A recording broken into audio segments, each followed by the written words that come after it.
For nearly 2,000 years, humanity has gazed upon the face of Jesus Christ through countless paintings, sculptures, and stained glass windows. We've seen him with flowing golden hair, piercing blue eyes, and pale skin that seems to glow with divine light.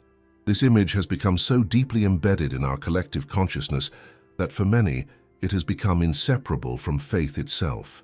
But what if everything we thought we knew about the physical appearance of Jesus was based not on historical truth, but on artistic tradition, shaped by cultures far removed from first-century Judea?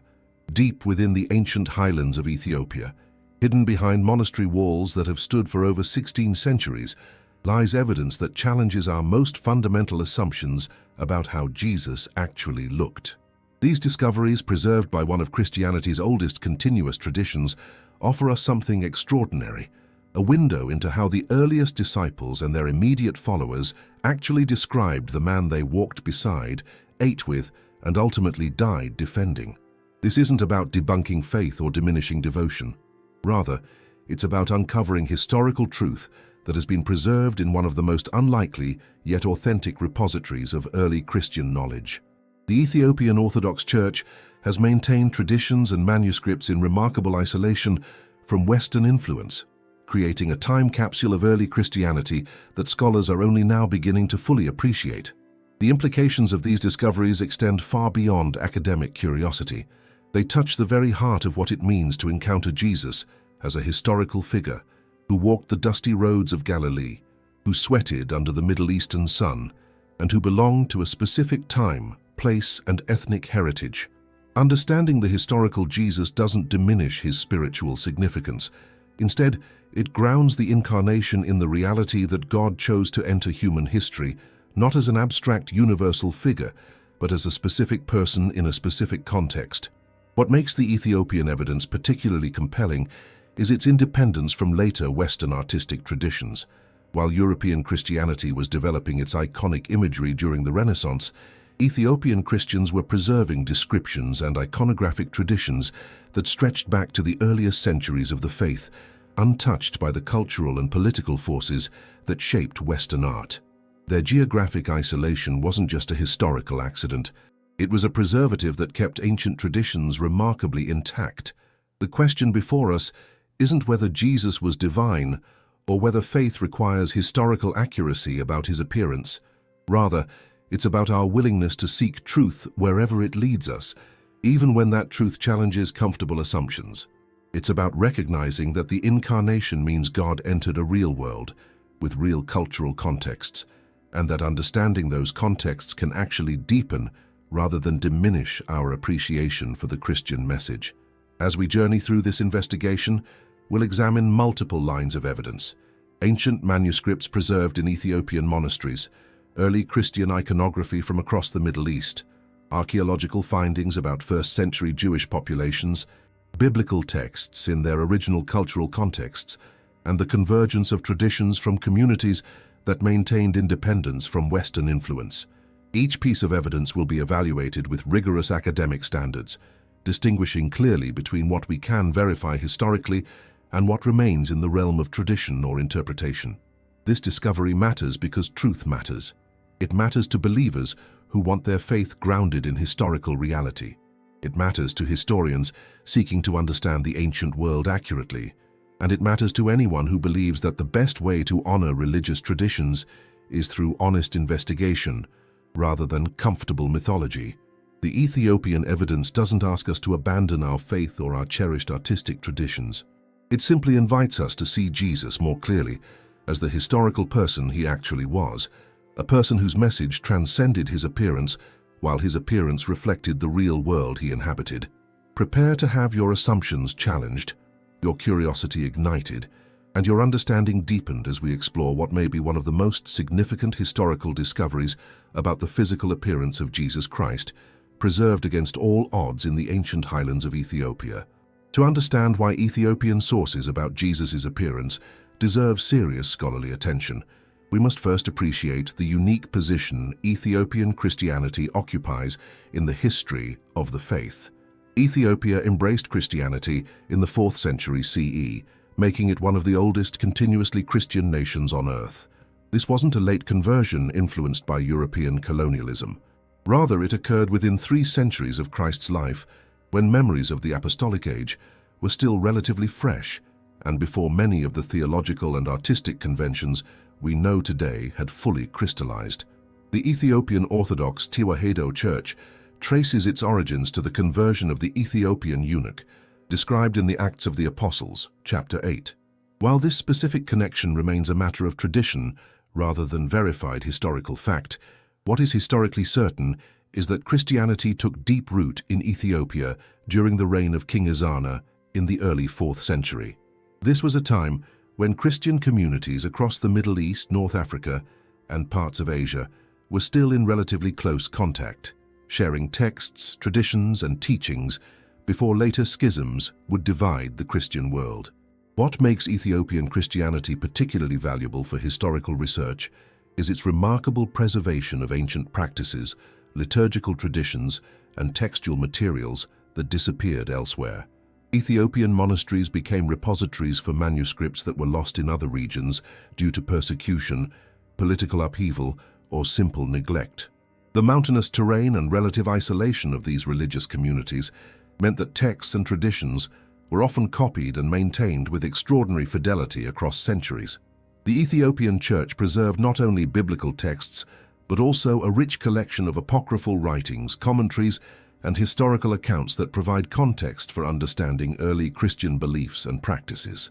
While not all of these texts are considered canonical by mainstream Christianity, they offer invaluable insights into how early Christian communities thought, worshipped, and remembered their faith's foundational figures.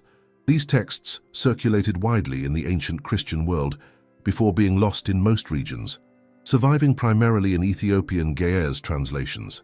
Ethiopian monasticism developed its own distinctive character, while maintaining connections to broader Middle Eastern Christian traditions. Monks in remote Ethiopian highlands maintained manuscript copying traditions that preserved not just written texts, but also iconographic styles and oral traditions about how biblical figures were to be depicted. Unlike Western Christian art, which underwent dramatic stylistic changes during the Renaissance, Ethiopian religious art maintained more conservative standards, often claiming to preserve representations that dated back to the earliest centuries of Christian artistic expression. The isolation that preserved these traditions wasn't complete, however. Ethiopia maintained trade and religious connections with other ancient Christian communities, particularly in Egypt, Syria, and Armenia. These connections meant that Ethiopian Christianity wasn't developing in a vacuum, but was receiving and preserving influences from multiple early Christian centers. When scholars study Ethiopian texts and iconography, they're often seeing reflections of broader ancient Christian traditions that survived in Ethiopia while disappearing elsewhere. Archaeological work in Ethiopian monasteries continues to reveal the depth and antiquity of preserved materials. Some monastic libraries contain manuscripts dating back over 1,000 years, written in Ge'ez, the ancient ecclesiastical language that serves a similar function to Latin in Western Christianity. These manuscripts often contain colophons and notes that trace their textual lineage back through centuries of careful copying, providing scholars with remarkable windows into the transmission of early Christian knowledge. For our investigation into Jesus' physical appearance, Ethiopian sources matter because they represent an independent tradition largely uninfluenced by later Western artistic conventions. When Ethiopian manuscripts describe or depict Jesus, they're drawing on traditions that predate the Renaissance images that dominate Western consciousness. They offer us access to how Eastern Christians, closer in time and geography to Jesus' actual life, understood and represented his appearance based on traditions they believed came from those who knew him. If you're fascinated by discoveries that reveal historical truth behind faith traditions, this channel is dedicated to exactly that kind of investigation. We explore archaeology, ancient manuscripts, and historical research that illuminates the real contexts of biblical events and figures. Subscribe now so you don't miss future investigations that combine rigorous scholarship with respect for religious traditions, bringing you knowledge that enriches rather than diminishes faith. The Jesus most people visualize today bears little resemblance to a first-century Jewish carpenter from Galilee. Instead, he looks distinctly European, with features that would have been extraordinarily rare in the ancient Middle East. This image didn't emerge from historical research or archaeological discovery. It developed gradually through centuries of artistic tradition, shaped by cultural contexts far removed from Jesus' actual life and times. Early Christian art was remarkably restrained in depicting Jesus' physical appearance. The oldest surviving Christian images, found in Roman catacombs from the 2nd and 3rd centuries, show Jesus as a young, beardless figure in the style of Roman philosophical teachers. These weren't attempts at photographic realism, but rather symbolic representations emphasizing his role as teacher and good shepherd. The focus was on conveying spiritual meaning rather than physical accuracy. As Christianity spread throughout the Roman Empire and beyond, artistic representations began reflecting the ethnic characteristics of the cultures creating them. This was natural and understandable. Artists worked within familiar visual vocabularies, and communities wanted religious art that resonated with their own cultural contexts. African Christians depicted Jesus with African features, Asian Christians with Asian features, and European Christians with European features. This diversity wasn't initially problematic. It reflected the universal nature of Christ's message transcending ethnic boundaries. The image that would come to dominate Western consciousness, however, began crystallizing during the Byzantine period and reached its definitive form during the European Renaissance. Artists like Leonardo da Vinci, Michelangelo, and Raphael created masterpieces that shaped how millions would imagine Jesus for centuries to come. These artists worked within Renaissance ideals of beauty and used models from their own communities, naturally resulting in a Jesus who looked Italian rather than Middle Eastern. Several factors reinforced this Europeanized image. The Renaissance occurred during a period of European expansion and growing cultural confidence. European artistic standards came to be seen not just as one valid approach among many, but as the standard of excellence. When European powers colonized other regions, they brought these artistic representations with them, often presenting them as definitive rather than culturally situated interpretations. The printing press amplified this effect dramatically. Once particular images of Jesus could be mass-produced and distributed globally, they achieved a kind of standardization that hadn't been possible before. The same European-looking Jesus appeared in Bibles, devotional materials, and religious education resources distributed worldwide. Generations grew up seeing this single image repeatedly, making it seem natural and authoritative even to communities whose own ethnic heritage bore no resemblance to it. None of this was necessarily malicious or even conscious. Artists weren't conspiring to misrepresent Jesus ethnically. They were working within their artistic traditions and cultural contexts, creating devotional art meant to inspire faith rather than document history. The problem arose not from the existence of culturally situated religious art, but from the gradual elevation of one particular cultural tradition's artistic conventions into assumed historical fact. Modern scholarship has increasingly recognized this disconnect between artistic tradition and historical reality. Art historians acknowledge that Renaissance depictions of Jesus tell us much about Renaissance culture and values, but little about 1st century Judea. These images remain valuable as artistic and devotional works, but they shouldn't be confused with historical documentation of Jesus' actual appearance.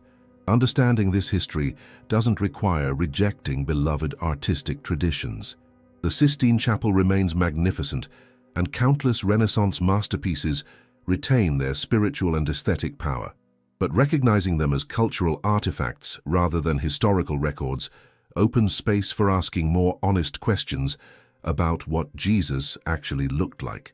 It allows us to appreciate artistic diversity while simultaneously pursuing historical accuracy. The Ethiopian evidence we'll examine offers something different from Renaissance art. Rather than representing the artistic preferences of cultures far removed from Jesus' context, Ethiopian traditions claim to preserve descriptions and iconographic styles from communities much closer to the source, both temporally and geographically. This proximity doesn't guarantee accuracy, but it does warrant serious scholarly attention as we attempt to reconstruct the historical Jesus. One of the most striking aspects of the canonical Gospels is their almost complete silence regarding Jesus' physical appearance. Matthew, Mark, Luke, and John provide detailed accounts of Jesus' teachings, actions, and interactions, but they offer virtually no description of how he looked. This absence is so notable that it demands explanation. Why would the earliest written accounts of Jesus' life omit information that seems so basic? The answer reveals something profound about the priorities and cultural context of the Gospel writers. In the ancient Mediterranean world, physical appearance wasn't typically emphasized in biographical or historical writing, unless it served some larger narrative purpose. Ancient biographies focused on character, actions, and teachings rather than physical description. The Gospel writers were following this convention while also making a theological point. Jesus' significance lay in his message and mission, not in his appearance. The few biblical passages that might relate to Jesus' appearance are indirect and require careful interpretation. The prophet Isaiah's description of the suffering servant in chapter 53, verse 2, states that this figure had no beauty or majesty to attract us to him, nothing in his appearance that we should desire him. Early Christian communities often applied this passage to Jesus, suggesting they understood him as having an ordinary, unremarkable appearance rather than the striking beauty often attributed to him in later art. This interpretation finds support in practical considerations from the Gospel narratives themselves. When Judas needed to identify Jesus to the arresting party in the Garden of Gethsemane, he used a kiss as a signal. If Jesus had possessed distinctive or remarkable physical features that set him dramatically apart from his disciples, such identification would have been unnecessary. The fact that Judas needed to point him out suggests Jesus looked sufficiently similar to those around him that he could blend into a crowd. The Gospel accounts also describe Jesus passing through hostile crowds unrecognized on several occasions. In his hometown of Nazareth, people were astonished by his teaching precisely because they knew him as the carpenter's son, suggesting his appearance matched their expectations for someone of that profession and social class. He wasn't immediately identifiable as special or different based on physical characteristics. Paul's letters, our earliest Christian documents written before the Gospels, show even less interest in Jesus' physical appearance. Paul, who claimed to have encountered the risen Christ and who spent time with those who knew Jesus personally, never describes what Jesus looked like. His focus remains entirely on theological significance and spiritual transformation. This pattern extends through most of the New Testament epistles, where Jesus' physical appearance is simply not a topic of discussion. The book of Revelation provides highly symbolic visions of Christ in glory, but these descriptions are clearly metaphorical rather than physical. The imagery of eyes like flames and feet like bronze speaks to spiritual realities rather than offering useful information about Jesus' earthly appearance. Early Christians understood these visions as theological rather than biographical statements. This biblical silence on Jesus' appearance has been interpreted various ways throughout Christian history. Some see it as intentional, designed to make Jesus accessible to all ethnic groups without privileging any particular appearance. Others view it as simply reflecting ancient literary conventions that didn't prioritize physical description.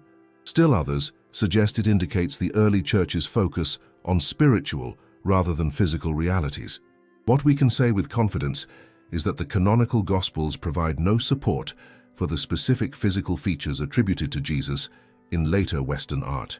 They don't describe his hair color, eye color, height, build, or facial features.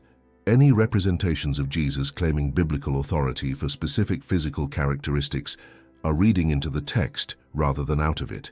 This absence creates space for historical investigation using other sources.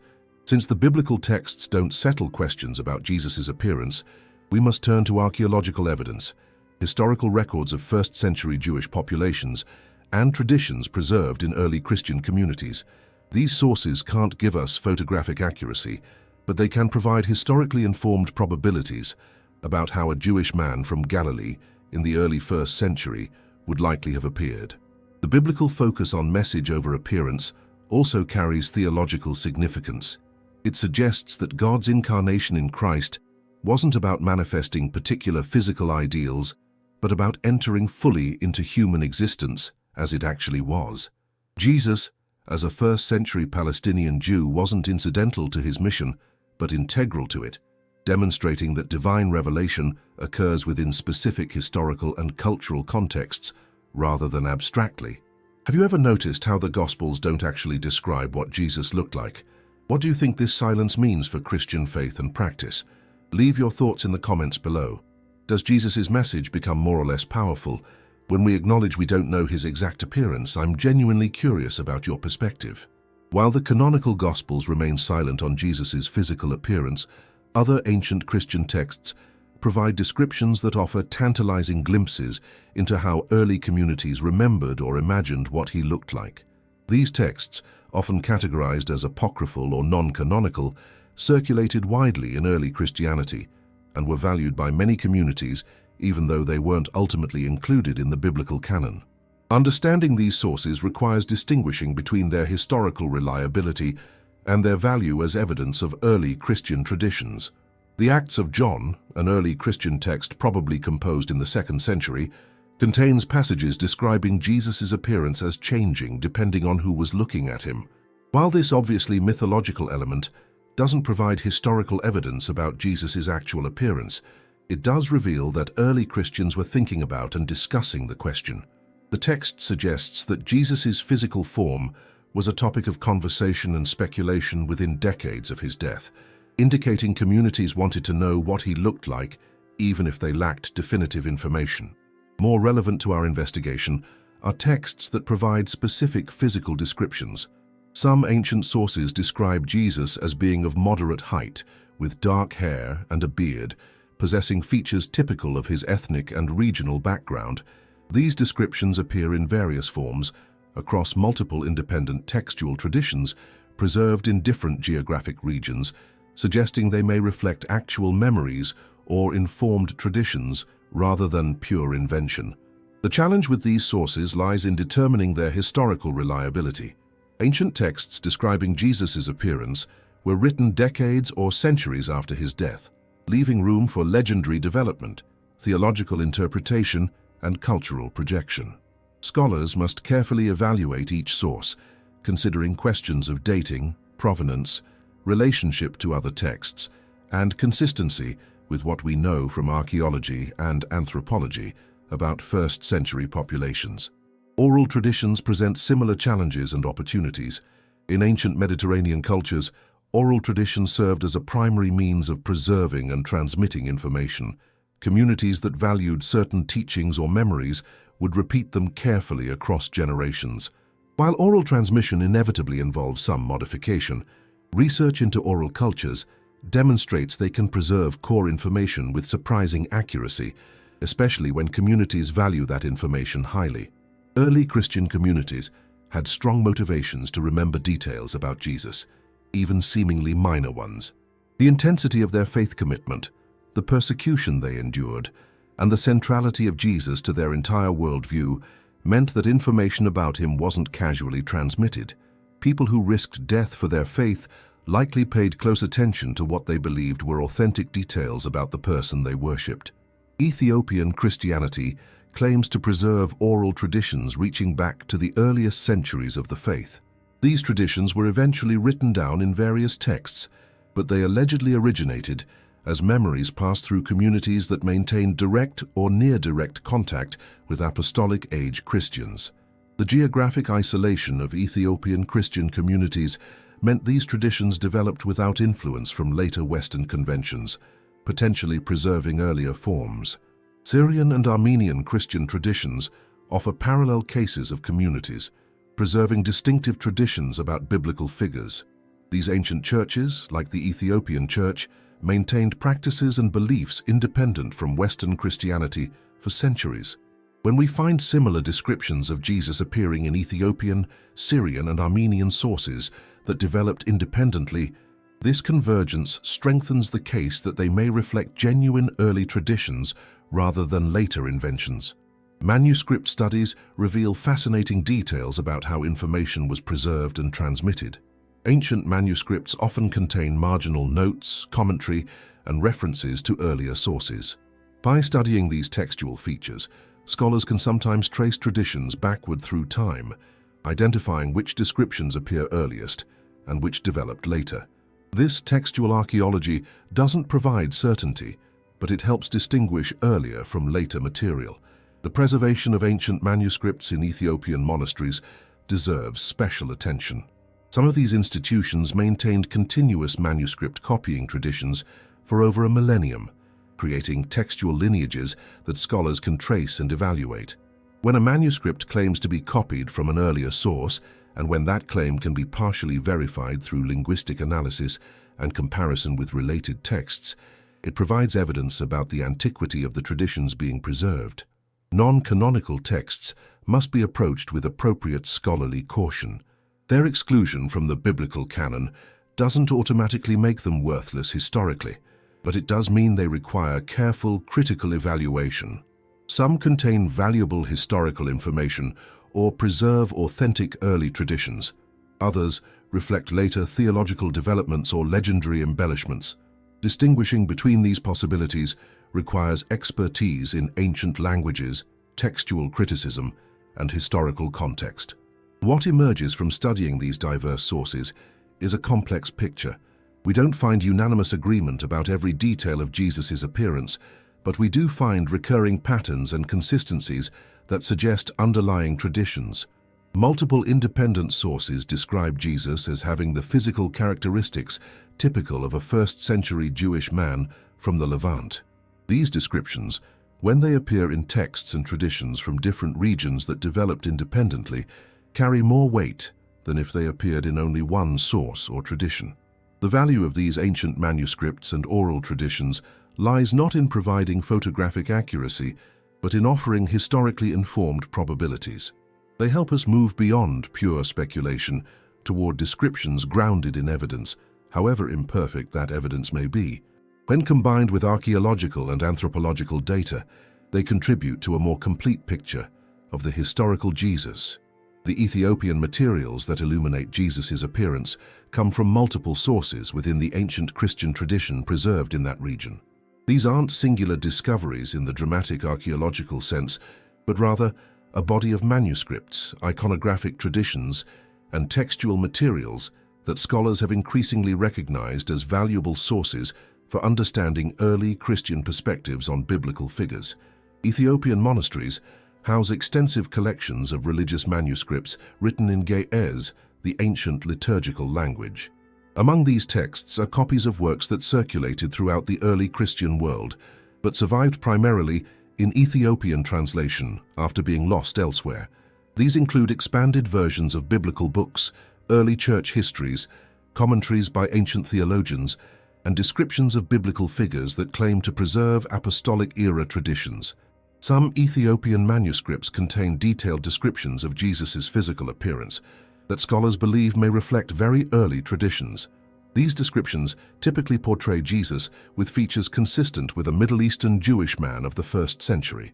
The texts describe moderate height, dark or brown hair, a beard, olive to brown skin tone, and the physical characteristics one would expect from someone who worked as a carpenter and traveled extensively on foot in a Mediterranean climate. What makes these descriptions particularly noteworthy is their consistency with independent evidence from multiple sources. When Ethiopian texts describe Jesus in ways that align with what anthropologists and archaeologists tell us about first-century Jewish populations, and when similar descriptions appear in other ancient Christian traditions that developed independently, this convergence suggests we may be accessing authentic early traditions rather than later inventions. Ethiopian religious iconography offers another window into preserved traditions. The distinctive style of Ethiopian Christian art differs markedly from Western traditions, maintaining conventions that scholars believe date back to the earliest centuries of Ethiopian Christianity. These artistic traditions claim to preserve how Jesus and other biblical figures were depicted in the ancient world before Renaissance conventions developed. In Ethiopian iconography, Jesus is consistently portrayed with darker skin, dark hair, and facial features more typical of Middle Eastern populations than the European features common in Western art. While we must be cautious about reading too much into artistic representations, which are always stylized to some degree, the consistency of these portrayals across centuries suggests they reflect deliberate preservation of traditional forms rather than innovation. Manuscript colophons, The notes scribes added when copying texts sometimes provide information about the sources and transmission history of these descriptions. Some colophons trace textual lineages back through multiple generations of copying, occasionally claiming descent from original manuscripts brought to Ethiopia in the earliest centuries of the Church. While such claims can't always be verified, they indicate that Ethiopian Christians understood themselves to be preserving ancient materials and took that preservation seriously. The broader context of Ethiopian biblical traditions supports taking these materials seriously as historical sources. Ethiopian Christianity preserved the Book of Enoch complete when it was lost elsewhere, demonstrating the community's role as a repository for ancient texts. Ethiopian Christians maintained liturgical practices and theological perspectives that reflect early Christian forms, suggesting their traditionalism extended to preserving descriptions and representations of biblical figures. Recent scholarly work has increasingly drawn attention to Ethiopian sources for understanding early Christianity.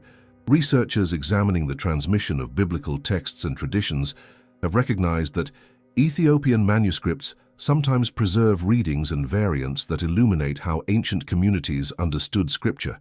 This rehabilitation of Ethiopian sources as valuable historical materials extends to their potential contribution to our understanding of how early Christians conceived of Jesus' appearance. The descriptions found in Ethiopian sources don't stand alone but connect to a broader network of Eastern Christian traditions. Syrian Christians, Armenian Christians, and Coptic Christians preserved similar traditions about Jesus' appearance, often independently of one another.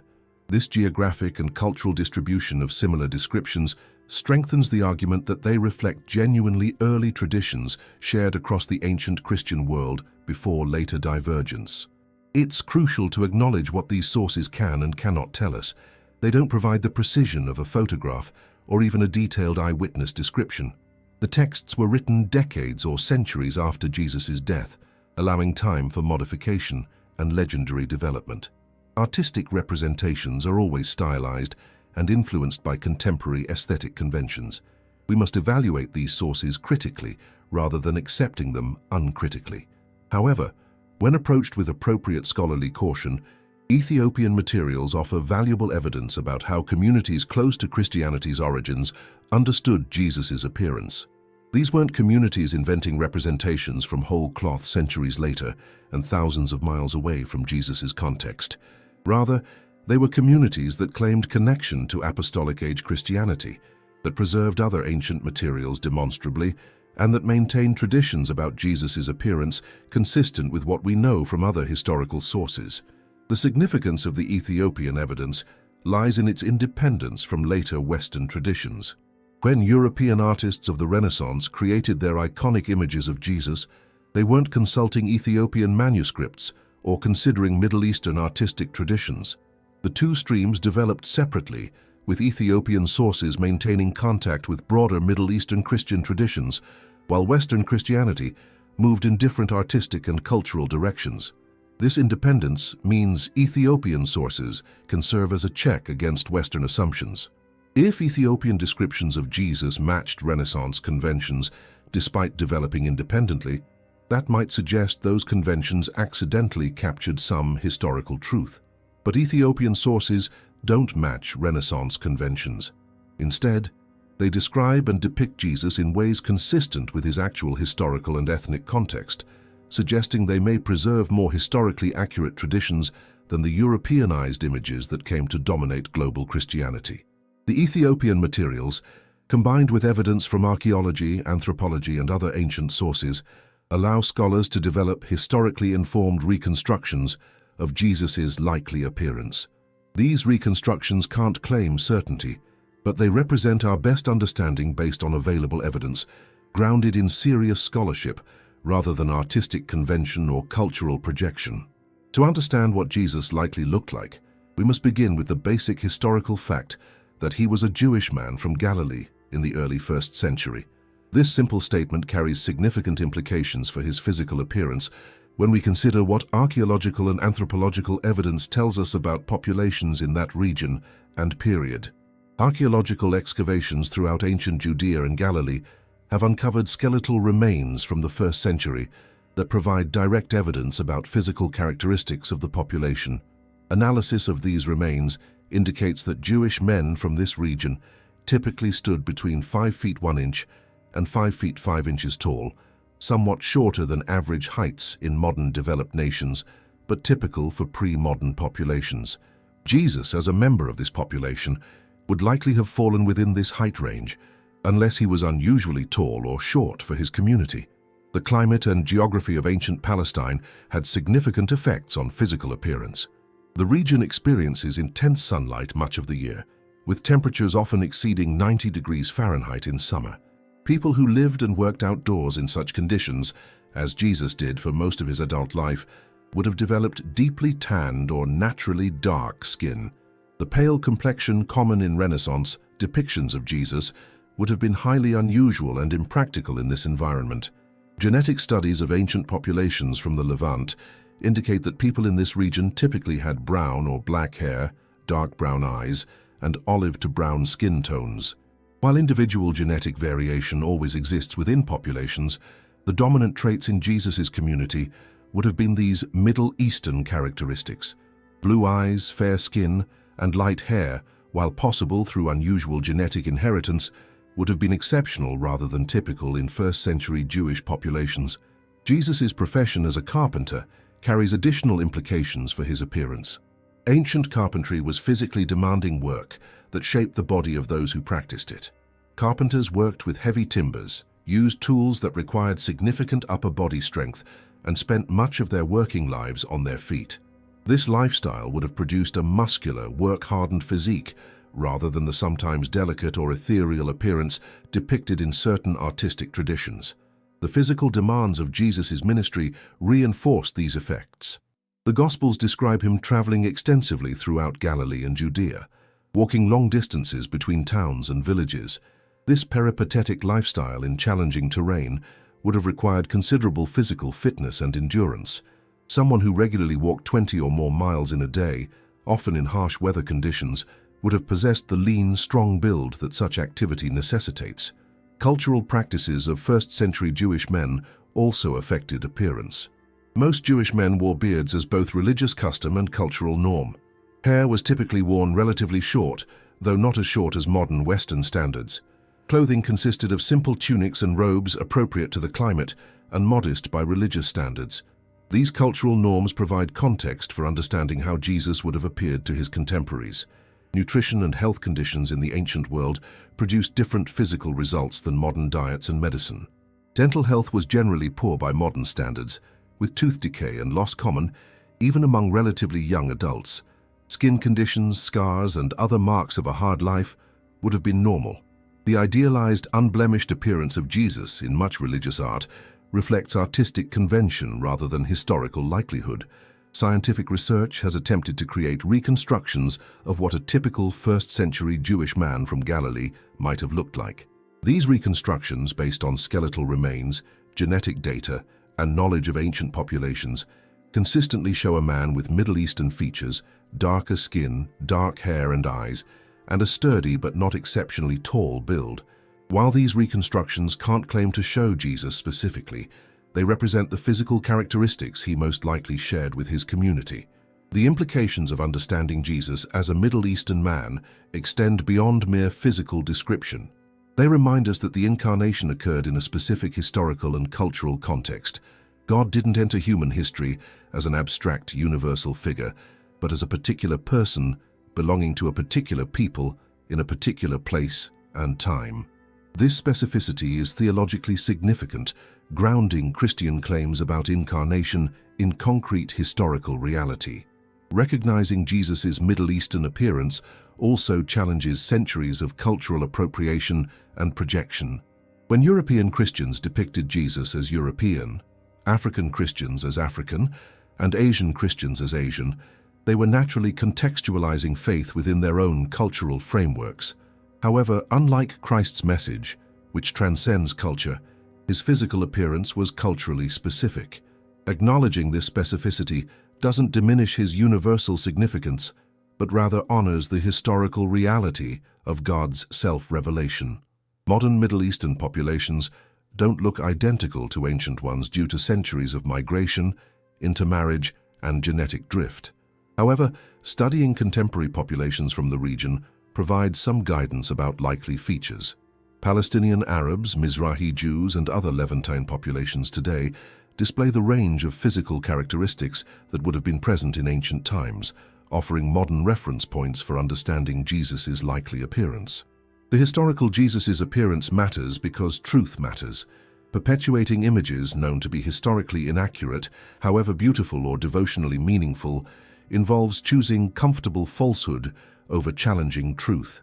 Christianity claims to be rooted in historical events involving a real person. Taking that claim seriously requires accepting what historical evidence tells us about that person, including mundane details like physical appearance.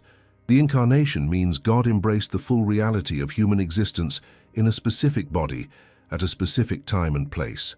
Understanding that reality enriches rather than diminishes faith. The question of Jesus' physical appearance carries implications that extend far beyond historical curiosity into realms of theology, culture, and contemporary faith practice. Understanding these implications helps us appreciate why this topic generates such intense interest and sometimes controversy among believers and scholars alike. Theologically, the doctrine of the Incarnation stands at the center of Christian faith. God becoming human in Jesus Christ represents Christianity's most distinctive and profound claim. But what does it mean for God to become truly human? The Incarnation wasn't God appearing in human form while remaining fundamentally separate from human limitations. Rather, Christian orthodoxy has consistently affirmed that Jesus possessed full humanity alongside full divinity. He experienced hunger, thirst, fatigue, pain, and all other aspects of human embodied existence.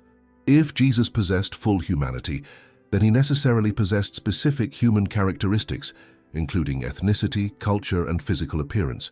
He couldn't be abstractly or generically human because no such thing exists. Every human belongs to some ethnic heritage, speaks some language or languages, participates in some culture, and possesses specific physical features. Acknowledging Jesus as a first-century Jewish man from Galilee with Middle Eastern appearance isn't limiting his significance, but rather taking the Incarnation seriously as God's real entry into human historical existence. This theological point has practical implications for how Christians think about universality and particularity in their faith. Jesus' message and significance transcend the particulars of his historical existence. The gospel proves relevant across all cultures, time periods, and ethnic groups. However, this universality doesn't emerge from Jesus being culturally or ethnically neutral. Rather, it emerges from God working through particular circumstances to reveal truth with universal application. The historical practice of depicting Jesus in culturally familiar terms reflects understandable human impulses. Communities naturally want to see themselves reflected in their religious figures. When African Christians depict Jesus as African or Asian Christians as Asian, they're expressing the truth that Christ's message speaks to all peoples. However, there's a crucial difference between artistic contextualization for devotional purposes and making historical claims about Jesus' actual appearance. Problems arise when one culture's artistic representations become universalized and presented as historically accurate. The dominance of European artistic depictions of Jesus globally represents not just artistic preference, but the historical power dynamics of colonialism and cultural imperialism. When European Christians exported their artistic traditions alongside their missionary work, they often presented European Jesus images as standard or authoritative rather than as one cultural interpretation among many. This history has contemporary consequences. Many Christians worldwide, including those whose own ethnic heritage bears no resemblance to European features, grew up seeing only European depictions of Jesus. These images became so normalized that many people experience cognitive dissonance when confronted with historically accurate descriptions of Jesus as Middle Eastern. The psychological and spiritual impact of this dissonance shouldn't be underestimated. For Christians of color, particularly in communities affected by European colonialism, the question of Jesus' appearance carries additional resonance. Recognizing Jesus as a person of color who experienced life in an occupied territory under imperial rule can provide powerful identification and solidarity. A Jesus who looked like the colonizers feels different than a Jesus who looked like the colonized. This isn't about claiming Jesus for one ethnic group against others, but about acknowledging historical reality and its implications. The universal scope of Christianity doesn't require ethnic erasure of its central figure. In fact, one might argue that true universality emerges precisely through honest acknowledgement of particularity. God chose to reveal divine truth through a specific person in a specific context. That specificity grounds revelation in history, while the truth revealed transcends those specific circumstances. Attempting to make Jesus ethnically neutral or European doesn't make him more universal. It makes him less historically real. Different Christian traditions have approached questions of representation and enculturation in various ways. The Orthodox tradition maintained relatively conservative iconographic standards while allowing for some cultural variation. Western Catholicism developed its distinctive artistic traditions, while Protestant Christianity sometimes showed ambivalence about religious imagery. Understanding these different approaches helps contextualize current debates about Jesus' appearance. Contemporary discussions must balance multiple considerations. Artistic freedom and cultural contextualization deserve respect. Devotional art serves different purposes than historical reconstruction. At the same time, claims to historical accuracy should be evaluated against actual historical evidence. Communities can maintain beloved artistic traditions while acknowledging they reflect cultural interpretation rather than historical documentation. The Ethiopian evidence contributes to these discussions by offering representations developed independently from Western traditions and claiming connection to earlier sources. Whether or not Ethiopian depictions capture Jesus' exact appearance, they remind us that multiple Christian traditions exist, each with its own artistic conventions and historical claims. Western artistic traditions, however beautiful and devotionally meaningful, represent one option among many rather than the definitive standard. Educational efforts to help Christians understand the historical Jesus' likely appearance should be undertaken with pastoral sensitivity. For many believers, familiar images of Jesus carry deep emotional and spiritual significance. Learning that these images aren't historically accurate can feel threatening or disorienting. Effective communication about this topic requires honoring people's devotional attachments while gently introducing historical evidence. The goal isn't to destroy faith or dismiss artistic traditions, but to deepen understanding. Christianity claims to be a historical religion rooted in real events involving a real person. Taking that claim seriously means accepting what history tells us about that person. Far from diminishing faith, such honesty can strengthen it by grounding belief in truth rather than comfortable mythology. Ultimately, the physical appearance of Jesus shouldn't determine faith's validity or depth. Christians throughout history have followed Jesus with profound devotion while holding various ideas about his appearance. The core message of Christianity centers on who Jesus was and what he taught, not on physical characteristics. Nevertheless, in a historical religion, historical truth matters. Understanding Jesus' actual appearance enriches appreciation for the incarnation while challenging us to examine our own cultural assumptions and biases. Pause for a moment and reflect on this. Has learning about the historical evidence regarding Jesus' appearance changed anything about your faith, or does it remain unchanged? More importantly, from where are you watching this video right now? And how does your own culture typically represent Jesus? I'm genuinely curious to hear perspectives from viewers around the world. Share your thoughts in the comments below. The Ethiopian materials gain additional credibility when we examine how they fit within a broader network of historical sources from across the ancient Christian world. Multiple independent traditions from different regions and cultural contexts preserve similar descriptions of Jesus' appearance, suggesting these commonalities may reflect genuine early traditions rather than later inventions. Syrian Christianity represents one of the oldest continuous Christian traditions, with communities that claim direct connection to apostolic times.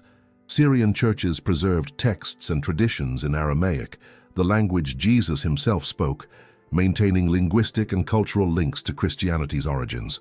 Some Syrian sources contain descriptions of Jesus that parallel those found in Ethiopian materials, depicting him with physical characteristics typical of the region rather than the Europeanized features of later Western art. Armenian Christianity, officially adopted in the early 4th century, preserved its own distinctive traditions while maintaining connections to broader Middle Eastern Christianity. Armenian manuscript traditions, like Ethiopian ones, claim to preserve ancient materials, including descriptions of biblical figures. When Armenian sources describe Jesus similarly to Ethiopian and Syrian sources, despite these traditions developing largely independently, this convergence strengthens the argument for an underlying common tradition. The Coptic Church of Egypt maintained particularly close connections to Ethiopian Christianity, while also preserving unique traditions. Coptic iconography and manuscript traditions offer another independent witness to how ancient Middle Eastern Christians conceived of Jesus' appearance. Coptic depictions consistently show Jesus with darker features, more typical of Mediterranean and Middle Eastern populations than the pale complexions of European art. Archaeological evidence from early Christian sites across the Mediterranean world provides additional context. Catacomb paintings in Rome from the 2nd and 3rd centuries show Jesus with features that, while stylized, don't particularly suggest European ethnicity. These early depictions, created when Christianity was still primarily a Middle Eastern and Mediterranean religion, offer glimpses into pre-Renaissance artistic conventions. Ancient Roman sources, while not Christian, provide occasional references to early Christians and potentially to Jesus himself. While these sources must be approached with appropriate scholarly caution, some contain descriptions or assumptions about the physical characteristics of people from Judea. These references consistently indicate that inhabitants of this region possessed Middle Eastern rather than European features, providing independent corroboration of what we would expect based on geography and ethnicity. Jewish sources from the period, including rabbinic literature, offer indirect evidence about typical physical characteristics of Jewish populations in ancient Palestine. While these sources don't describe Jesus specifically, they provide context for understanding what would have been normal or typical in his community. References to hair color, skin tone, and physical build in these sources consistently indicate Middle Eastern characteristics. Physiognomic traditions, ancient attempts to correlate physical features with character or destiny, occasionally appear in early Christian texts. While the pseudo-scientific assumptions underlying physiognomy have long been discredited, these texts sometimes contain physical descriptions that may preserve earlier traditions. When analyzed critically, they contribute to our understanding of how ancient communities conceived of Jesus' appearance. The convergence of evidence from multiple independent sources following different transmission paths provides the strongest argument for the historical reliability of descriptions depicting Jesus with Middle Eastern features. If only one source or tradition preserved such descriptions, we might dismiss them as idiosyncratic. However, when Ethiopian, Syrian, Armenian, Coptic, and other ancient traditions independently preserve similar descriptions, this pattern suggests they're drawing on genuine early traditions rather than inventing details. This convergence becomes even more significant when we consider that these traditions developed in relative isolation from each other for substantial periods. Ethiopian Christianity maintained limited contact with Syrian Christianity after the 7th century. Armenian Christianity developed partly independently from both. Yet despite this isolation, the descriptions they preserve show remarkable consistency in key details, precisely what we would expect if they were all drawing on authentic traditions from the Common Apostolic period. Modern scholarly methods for evaluating ancient sources help us assess these materials more rigorously than previous generations could. Textual criticism, comparison of manuscript traditions, linguistic analysis and application of historical methods allow researchers to distinguish earlier from later material and to evaluate the reliability of different sources. When subjected to such analysis, the ancient descriptions of Jesus consistently point toward Middle Eastern features rather than European ones. It's important to acknowledge the limitations of these sources. Ancient texts weren't written with modern historical standards in mind. They often mixed accurate information with legendary material, theological interpretation, and cultural assumptions. We can't simply accept everything ancient sources claim at face value. However, when multiple independent sources agree on basic matters like ethnic appearance, and when those agreements align with what we know from archaeology and anthropology, we can reasonably conclude we're accessing authentic historical traditions. The cumulative weight of evidence from Ethiopian, Syrian, Armenian, Coptic, and other ancient sources, combined with archaeological and anthropological data about first-century populations, overwhelmingly supports the conclusion that Jesus possessed the physical characteristics typical of a Middle Eastern Jewish man of his time and place. Honest investigation requires acknowledging that scholarly consensus about Jesus' appearance, while strong on broad parameters, contains areas of ongoing debate and discussion. Understanding these controversies helps us appreciate both the strengths and limitations of historical reconstruction. Some scholars argue that attempting to reconstruct Jesus' physical appearance at all represents a misguided enterprise. They contend that the sources are too limited, too late, and too theologically motivated to provide reliable historical information about such mundane details. From this perspective, we should acknowledge our ignorance rather than constructing speculative reconstructions that can't be verified.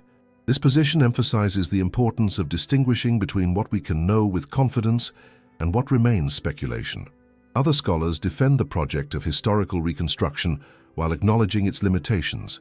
They argue that while we can't achieve photographic accuracy, we can develop historically informed probabilities based on multiple lines of evidence. From this perspective, saying we know nothing about Jesus' appearance is as incorrect as claiming perfect knowledge. The evidence allows us to make reasonable inferences, even if we can't verify every detail. Debates exist about the reliability of specific sources. Some scholars view apocryphal texts and non-canonical traditions with deep skepticism, arguing they tell us more about later Christian communities than about the historical Jesus. Others contend that these sources, while requiring critical evaluation, preserve authentic early traditions unavailable elsewhere. These methodological disagreements about source reliability affect conclusions about Jesus' appearance. The relationship between artistic representation and historical reality generates ongoing discussion.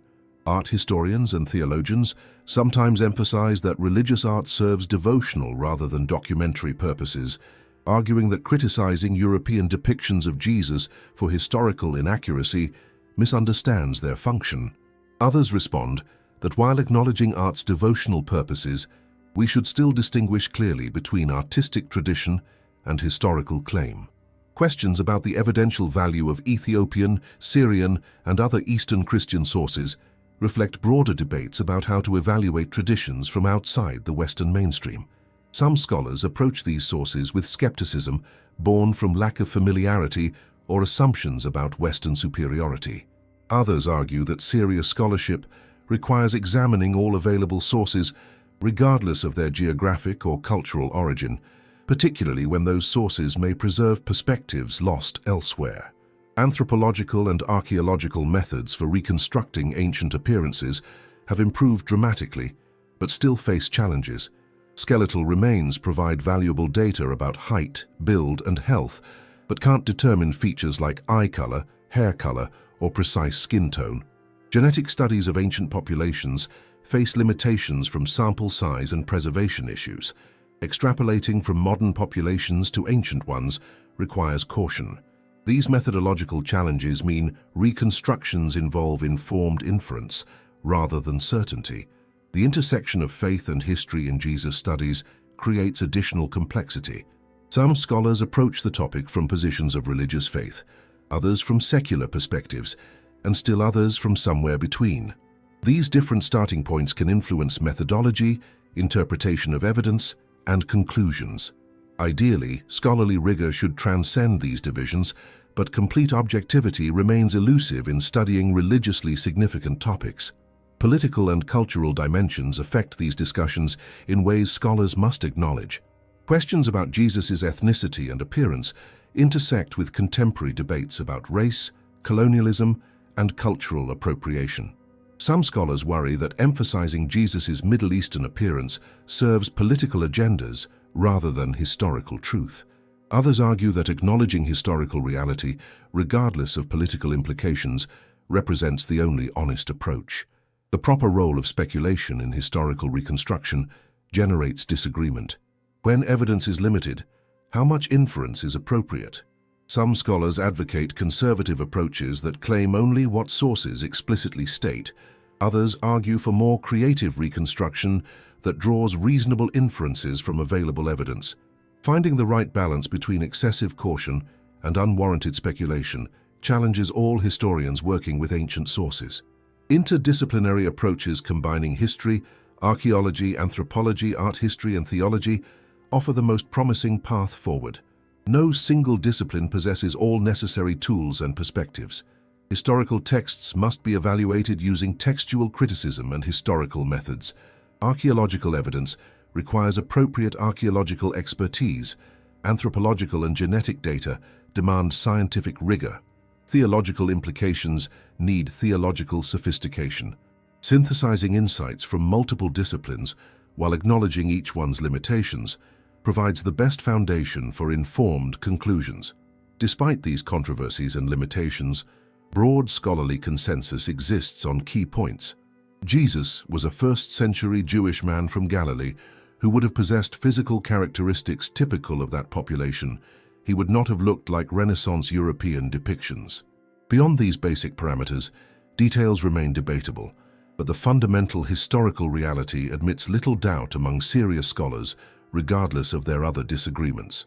Understanding why historical truth about Jesus' appearance matters requires reflection on the relationship between faith and history, between devotion and accuracy, between comfortable tradition and challenging evidence.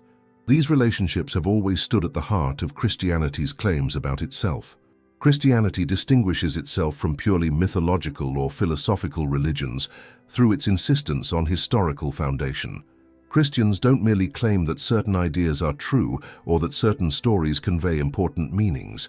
Rather, Christianity asserts that specific events actually occurred in history, that Jesus of Nazareth really lived, taught, died, and rose again. This historical claim makes Christianity vulnerable to historical investigation in ways that purely spiritual or philosophical systems are not. If Christians claim their faith rests on historical events, then historical accuracy matters. We can't have it both ways, accepting history when it supports faith, while rejecting it when it challenges comfortable assumptions. Intellectual honesty requires following evidence wherever it leads, even when that proves uncomfortable. The willingness to seek truth regardless of personal preference demonstrates respect for the God, who Christianity claims is ultimately the source of all truth. The incarnation doctrine itself demands historical seriousness. When Christians claim God became human in Jesus Christ, they're asserting something happened in real space and time, involving a real human body. This body possessed specific characteristics, particular height, particular features, particular ethnic heritage. Treating these specifics as unimportant or negotiable undermines the very claims about incarnation that Christians profess to believe. Some worry that emphasizing Jesus' Middle Eastern ethnicity diminishes his universality, making him particular rather than universal. This worry reflects confused thinking about how universality actually works. Truth with universal application doesn't emerge from abstraction or generic neutrality. Rather, specific truths discovered in particular contexts prove universally applicable. Mathematical principles discovered by particular people in particular times transcend their origins. Moral insights articulated within specific cultural contexts apply across cultures. Similarly, Jesus' message transcends his particular ethnic and cultural identity while remaining grounded in that identity. The historical Jesus and the Christ of faith aren't separate or opposing concepts, but rather different aspects of understanding one person. The Christ of faith is the Jesus of history, and the Jesus of history is properly understood only as the Christ of faith. Historical investigation enriches rather than threatens faith by grounding theological claims in actual events and actual persons. A Jesus who never really existed as described could hardly serve as a legitimate object of faith. Acknowledging Jesus' actual appearance also represents an act of justice toward communities whose ethnic heritage resembles his more than European heritage does. When European Christians projected their own features onto Jesus, they were appropriating a Middle Eastern Jewish figure for their own purposes. Correcting this appropriation by acknowledging Jesus' actual ethnicity restores historical accuracy, while also validating the experiences of Middle Eastern Christians and other Christians of color who never saw themselves reflected in dominant artistic traditions. The resistance some believers feel toward revising their mental image of Jesus reflects how deeply images shape spirituality. The Jesus people pray to, the Jesus they envision during worship, the Jesus they encounter in devotional life, often looks like the artistic representations they grew up with. Asking people to revise these images can feel like asking them to abandon a personal relationship. This psychological reality deserves pastoral sensitivity even as we pursue historical accuracy. However, Christianity has always distinguished between the true object of faith and our mental images, or representations of that object. We don't worship an image of Jesus, but Jesus himself. If our mental image proves historically inaccurate, changing it doesn't mean abandoning faith, but rather bringing our understanding closer to reality. God can work through inaccurate images in people's devotional lives while still calling us toward greater truth when we're ready for it. Education about Jesus' historical appearance should emphasize continuity alongside change. The Jesus of history preached the same message of love, justice, and redemption that Christians have always treasured. He performed the same salvific work that Christian theology celebrates. His divinity, his teaching, his significance all remain unchanged. Only our understanding of certain physical details shifts, and those details never stood at the center of faith anyway. The conversation about Jesus' appearance also opens broader discussions about enculturation, cultural sensitivity, and the relationship between Christian faith and diverse cultures. How do we honor the impulse toward cultural contextualization while maintaining historical accuracy? How do we allow artistic freedom while clearly distinguishing between artistic interpretation and historical claim? These questions don't have simple answers, but engaging them seriously enriches Christian theology and practice. Ultimately, the meaning of historical truth about Jesus extends beyond mere factual accuracy. It touches on issues of honesty, justice, respect for evidence, and the courage to revise comfortable assumptions when confronted with challenging information. It demonstrates that Christian faith, properly understood, has nothing to fear from historical investigation. Truth remains truth regardless of whether it confirms or challenges our assumptions.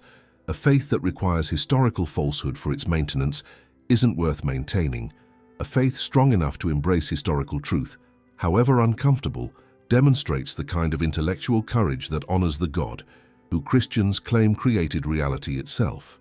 We've journeyed through 16 centuries of preserved tradition, examined ancient manuscripts, explored archaeological evidence, and confronted comfortable assumptions with challenging historical realities. The Ethiopian discoveries we've examined, along with converging evidence from multiple independent sources, paint a picture of Jesus that differs dramatically from the European representations that dominated global Christianity for centuries. This isn't merely an academic exercise in historical reconstruction. Understanding Jesus' actual appearance touches fundamental questions about faith, history, culture, and truth.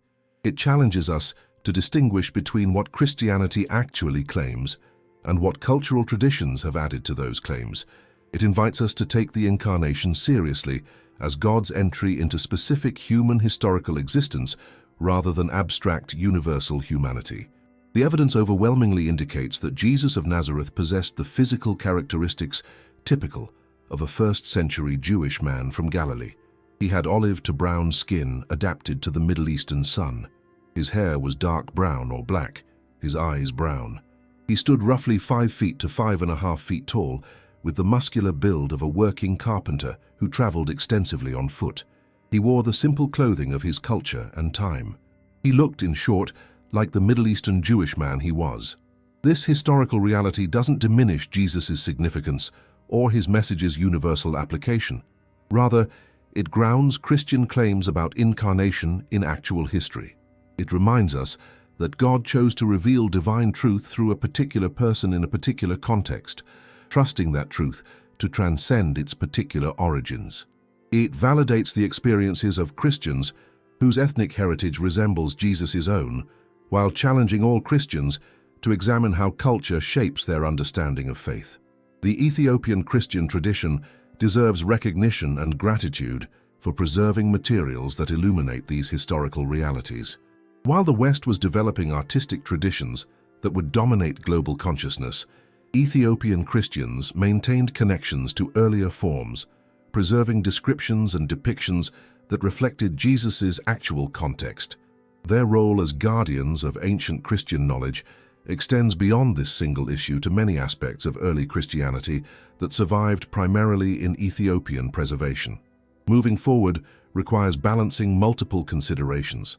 We must respect artistic traditions and devotional practices while clearly distinguishing them from historical claims. We must honor people's emotional attachments to familiar images while gently introducing more accurate understandings. We must allow cultural contextualization while maintaining honesty about historical particularity. These balances aren't always easy to strike, but pursuing them demonstrates commitment to both truth and pastoral sensitivity. The conversation about Jesus' appearance ultimately points beyond itself to larger questions about how Christianity relates to culture, how faith integrates with historical truth, and how communities handle the discovery that cherished traditions rest on inaccurate assumptions. These questions will continue generating discussion and debate, as they should. Christianity claims to be a historical religion. Taking that claim seriously means engaging history honestly, accepting what evidence reveals even when uncomfortable. For believers and non-believers alike, for Christians and those of other faiths or no faith, the historical evidence about Jesus provides an opportunity for learning and reflection. It demonstrates how cultural assumptions shape understanding in ways we often don't recognize. It shows how political and social forces influence even religious traditions. It reminds us that genuine reverence for truth sometimes requires courage to revise long-held beliefs. The Jesus of history walked the dusty roads of ancient Palestine as a Middle Eastern Jewish man, proclaiming a message of divine love and human transformation. That historical particular person remains the foundation of Christian faith and the focus of Christian devotion. Understanding him more accurately doesn't threaten faith but enriches it, grounding belief in the solid foundation of historical reality rather than the shifting sands of cultural projection. If this investigation has expanded your understanding of Christian history and deepened your appreciation for the intersection of faith and historical truth, consider subscribing to this channel. We're committed to bringing you more discoveries that illuminate the real contexts of biblical events and figures, always with respect for religious traditions and commitment to rigorous scholarship. Don't miss our next video, which will appear on your screen in just a moment. Thank you for watching this video until the end. See you in the next video.